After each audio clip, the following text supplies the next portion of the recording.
Hi everyone, it's Sasha Salvi, an apprentice here at Skillful. This is the 6th LMI update, which occurs every third Friday. Before I get into it, I wanted to let new listeners know that if they want more information behind what this podcast is about, be sure to listen to the first update, linked below. In recent news, an article by the Fast Company took the time to explain why older workers are the economy's hidden asset. The article claims older Americans are showing plenty of zest for life at work and at home. The 55 to 64-year-old age cohort accounted for 25.5% of new entrepreneurs in 2016, up from 14.8% in 1996, according to the Ewing Marion Kauffman Foundation. A different article published by Fortune reported on the topic of retail workers and their relationship with technology and the changing times. The article starts off by claiming that 2 out of 3 retail workers believe that technology will eventually replace some of their job responsibilities, underscoring the rising concern about the impact of automation and cutting-edge technology in the workplace. Here is a quote from the author. "The retail sector is particularly prone to major disruption, led by the online giant known as Amazon, as it increases spending on new technology in an effort to cut costs. Things such as self-checkout kiosks, computer screens in stores that shoppers can use to look up information, and the early and limited adoption of robots to handle tasks like moving boxes are just some of what's being adopted in retail." Do you agree with the article? Are retail workers involved in a dead-end career path? Let me know in the comments. If any of these articles interest you, click on the link in the transcript to access the whole article. Moving on, a quick BLS report summary. This report is from last month, January of 2019. According to the Bureau of Labor Statistics, the unemployment rate edged up to 4%. Job gains occurred in several industries, including leisure and hospitality, construction, healthcare, and transportation and warehousing. The labor force participation rate, at 63.2%, and the employment population ratio, at 60.7%, changed little over the month. Both measures were up by 0.5 percentage points over the year. Among the marginally attached, there were 426,000 discouraged workers in January, little different than a year earlier. These are workers who are not currently looking for work because they believe no jobs are available for them. Over the year, average hourly earnings have increased by 85 cents, or 3.2%. Second, the recent LinkedIn report for January.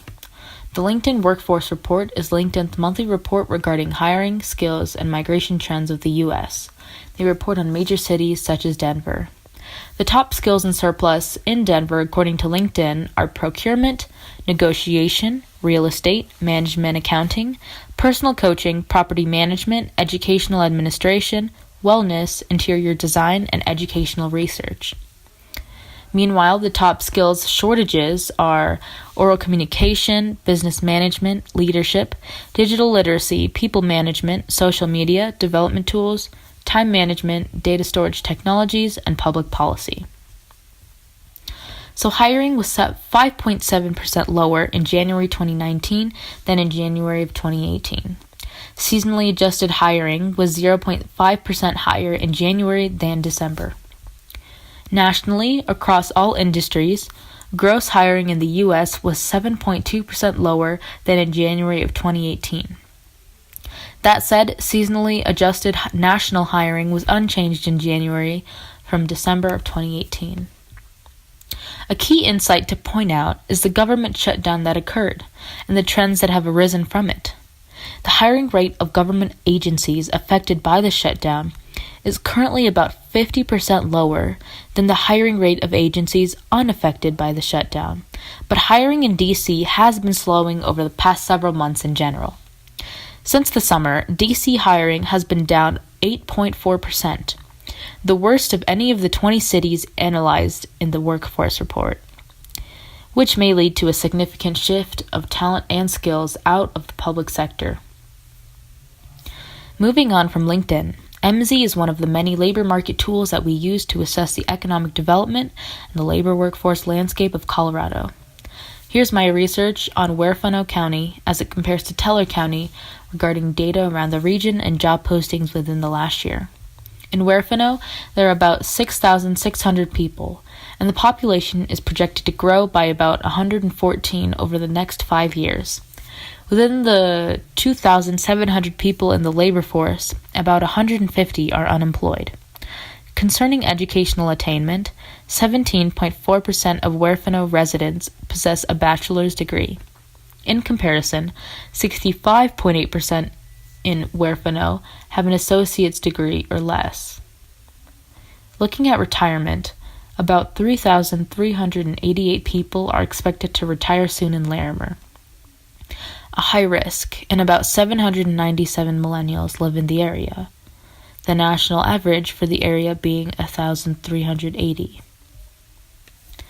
So within the past year in Huérfano, there were about 800 unique job postings, and the top hard skills within these job postings were merchandising, a valid driver's license, cash register, insurance sales, product lining, insurance policies, Medicare, nursing, truckload shipping, and entrepreneurial cultures.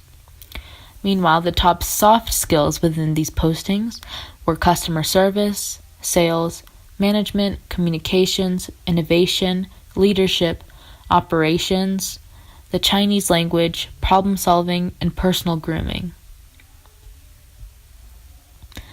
Teller County has a slightly different regional landscape. There are about 24,800 people, and the population is projected to grow by 1,234 over the next 5 years. About 12,529 people are employed in the labor workforce, of which about 433 are unemployed. Data shows that 63.1% of Teller County residents hold an associate's degree or less, and 20.9% of residents hold a bachelor's degree. In terms of retirement, 10,418 people are expected to retire soon, and about 3,352 millennials live in the area, lower than the national average. Even though there were no graduates last year, the highest share of graduates come from the past years, come from cosmetology, being a nail technician, and railroad and railway transportation. This being said, there were about 4,418 unique job postings within the last year. The top common hard skills in these job postings were a valid driver's license, a good driving record, nursing, restaurant operation, annuities, intensive care unit, acute care, brand awareness, basic life support, and client rapport. Meanwhile, the top soft skills in these job postings were sales, customer service, management, communications, operations, innovation, financial services, business savvy, leadership, and retail sales. Thanks for listening, and I hope everyone has a great rest of the week. If you were able to take away anything, found anything useful, or have any suggestions, let me know in the comments.